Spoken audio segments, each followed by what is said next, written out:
So I do want to talk about this world. It's so fun because we kind of get the dual worlds. You know, we get the Brotherhood, but we also get the Fallout shelters themselves too. So can you tell me a little bit about? I guess let's start and talk about the vaults themselves. What was it like, kind of jumping into the world of vaults? I mean, it was epic. I think is the most pretentious but most real way of describing it. I played a little bit of the games, and I spent a lot of time watching people play the games on Twitch and YouTube and stuff, because I really wanted to get the most out of the experience, and I wanted to. I understood the weight of this moment. You know, trying on the vault suit for the first time, walking into the vault that they built up, the set that they built. It it's insane. The magnitude of that moment was not lost on me. I mean, it's such a faithful replica of the games. You know, the details that they put in from the sets. Every book was full. Every Nuka-Cola bottle. Every box of sugar bombs. Yeah. I love the sugar bombs. You know, everything was just so. It's just such an honor to be a part of that. And Aaron, I have to ask too, you know, when you started shooting, did you start in a military world or more of a mutant world? Because you kind of crossed the barrier there a little bit too, so.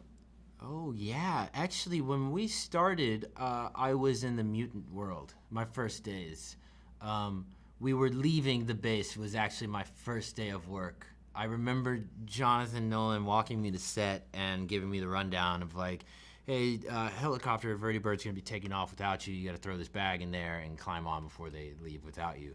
And this man is there with a joystick controlling this Vertibird, and we've got, you know, these incredible, this incredible build set right there. And I think I freaked out a little bit because his next question to me was, did anyone give you a harness?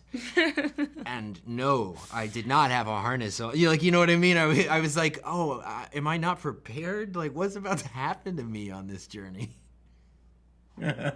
LA, I do have to ask, you know, your character starts out in a vault and kind of like progresses from there. What's it like kind of like running into mutants and all this destruction and, you know, gore at times, but at the same time, your character is very like, oh, heck, and all shucks kind of mindset still, because she doesn't understand the world still, you know? Right.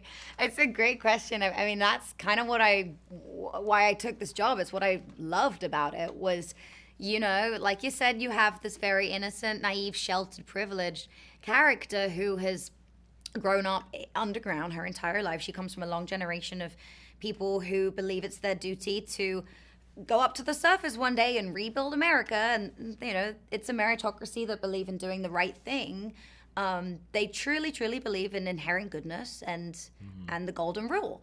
You take that character and put her in this irradiated, bonkers, absurd, you know, lawless wasteland, this apocalyptic world.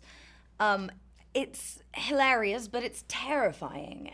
And something I love about Lucy is you think she's gonna crumble and fall apart and run back home, but she doesn't. She has this all-American attitude that is partly a product of her environment and her upbringing and partly who she is, where she just goes, okie dokie, and she puts one foot in front of another, and she just keeps going, and I think it's brave to be able to do that. Aaron, what's it like, you know, looking into the dead eyes of power armor? Because that's one of the cool things. The armor looks amazing, but you can't exactly see the person in there either. No. Also, was there any dance routines in power armor or anything kind of goofy going on behind the scenes? We might have filmed some things. There was a dance routine involved. We might have choreographed a couple of diddlies. we had a good time, you know. All the single ladies in power armor Oh, or that something. would have been a good one. Of course, I have to be in frame just for scale. You know what I mean? It's you know, it's actually a wonderful tool to get to play off of and with. You know, and Jonathan's so smart to have learned. You know, the practical elements really do help in filmmaking.